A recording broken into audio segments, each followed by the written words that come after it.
बहन बनाया था, इसको कहता था मेरी बहन नहीं है, मैं इसको नेहा को बहन बना रहा। इनके बहन बना रहा ना, तो बहन तक सीमित रही हो, इससे ज़्यादा कुछ मत सोचियो।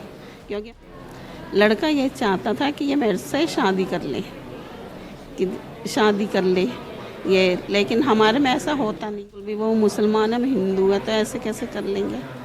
तो इसने भी उसे मना करी है। तो इसको कहता था मैं किसी के साथ तुझे नहीं होने दूंगा, तेरी ज़िंदगी बर्बाद कर दूंगा। तो मेरे पास भी एक बार फ़ोन आया था इसका, तब मैंने बोला, मैंने क्या तू क्या धमकी देता है लड़की को, मैंने क्या तेरा जो इरादा है ना उस इरादे को छोड़ दे, और अगर तूने लड़कियों को कुछ गलत किया, ऑफिस में कुछ बोला, गलत करा, तो मैंने कहा फिर मैं तुझे छोड़ूंगी नहीं। और मैं तो कह रही फांसी लगनी चाहिए, क्योंकि मेरी लड़की की कंडीशन बहुत। सुबह पार्क गई थी, वहाँ से मुझे फ़ोन आया कि मतलब मेरी बहन को ऐसे ऐसे धक्का दे दिया। मैं जब आई तो मुझे ये पता चला कि वो लड़का आया था, नीचे गेट खुला था, बुर्का पहन कर आया था और वो ऊपर चढ़ा है। उसने उनकी हाथापाई, उसने उसे पीछे धक्का दिया और वो एकदम भाग गया। सीसीटीवी कैमरे में उसकी रिकॉर्डिंग भी। मैं जब पार्क से आई तब मैंने पुलिस को फ़ोन करा, पुलिस आई, जब जाकर उसे कंप्लेंट हुई, इतने बहन हॉस्पिटल आ चुकी थी। उसके बाद मैं भी हॉस्पिटल आई, फिर यहाँ की कंडीशन देखी जो भी है। उसकी पहले हालत ऐसी ठीक थी कि डॉक्टर कहते हैं अब सही है, लेकिन उसकी फिर क्रिटिकल हो गई है, वो आईसीयू में है। डॉक्टर क्या कह रहे हैं यहाँ के बारे में? वो कह रहे हैं कि कुछ नहीं, मतलब वो कुछ कह ही नहीं रहे, कह रहे बट हमसे जितना होगा हम उतना करेंगे, पूरी उम्मीद नहीं दे रहे। मतलब उन्होंने ये नहीं बोला कि वो बचेगी या क्या है, बट आईसीयू में उसे कर दिया है। कहीं ना कहीं गंभीर हालत बनी हुई है। बहुत ज़्यादा, उसे हार्ट अटैक भी अभी आया है, और जिसमें उसकी मतलब सीने को दबा दबा के उसकी सांस दोबारा लाए हैं, लेकिन अब कुछ नहीं कह सकते। वो कह रहे दोबारा आने के भी चांस है, सांस भी उसे पंप से दी जा रही है। आप पुलिस प्रशासन से कितनी उम्मीद है, कितनी सहायता मिल रही है आपको? काफ़ी मिल रही है। घर पे भी 2 पुलिस वाले बैठे हैं, एसएचओ भी आए थे, हॉस्पिटल में एसीपी भी आए थे, मतलब काफ़ी हो रही है, सुबह से कार्रवाई कर रहे हैं।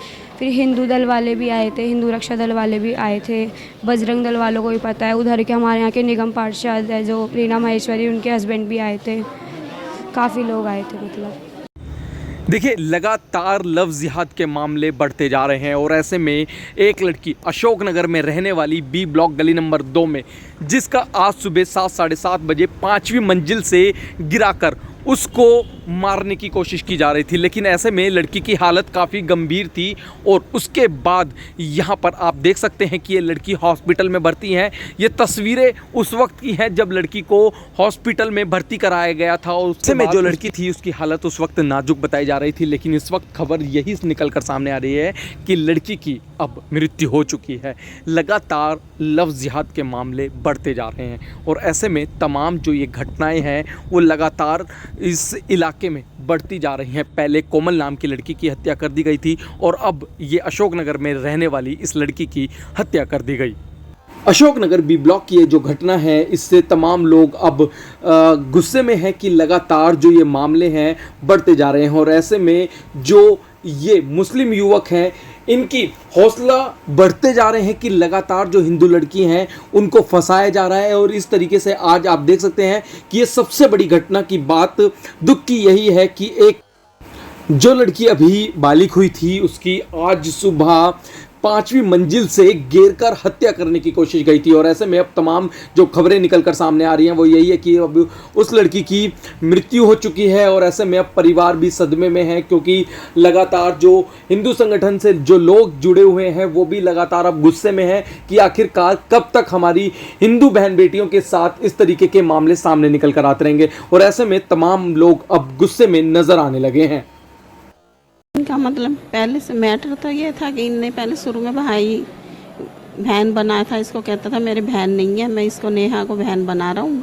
लेकिन ये वारदात कैसे हुई, कैसे गिराया, कैसे धक्का दिया, क्या कर? ये सुबह लड़की उठी थी, फ्रेश हुई, फिर इन्हें चाय पी, फिर ऊपर गई है। ये कह रही मम्मी, क्योंकि ऊपर मशीन रखी है कपड़े धोने की, कपड़े ऊपर ही धोती है, क्योंकि बच्चे बार बार लाने में सुखाने में दिक्कत, वो कहते परेशान होते तो ऊपर ही रख दी थी। अब ऊपर हमारा वैसे 100 गज का मकान था, हमारा 40 गज का हमने बना लिया, पीछे 60 गज का है, तो पीछे टूटा हुआ मकान है, वहाँ पर ईंटें सिल्ली विल्ली सब पड़ी है। तो इसने वहाँ से सुबह हाथापाई होगी, वही होगी ऊपर, क्योंकि मैं गई थी ऊपर तो कपड़े भी फैले पड़े थे सारे, चप्पल भी इधर उधर थी, फिर उसने ऊपर से उसको उठा के फेंक दिया। हाँ, उन्हें छुड़ाया होगा ना अपने आप को, तो उन्हें छुड़ा नहीं पाई अपने आप को, तो उसने ऐसे उठा के फेंक दिया पीछे। अब मैं तो चाहती हूँ कि उस लड़के को जल्द से जल्द पकड़ा जाए और उसको भी सज़ा मिले खूब। और मैं तो कह रही फांसी लगनी चाहिए, क्योंकि मेरी लड़की की कंडीशन बहुत ख़राब।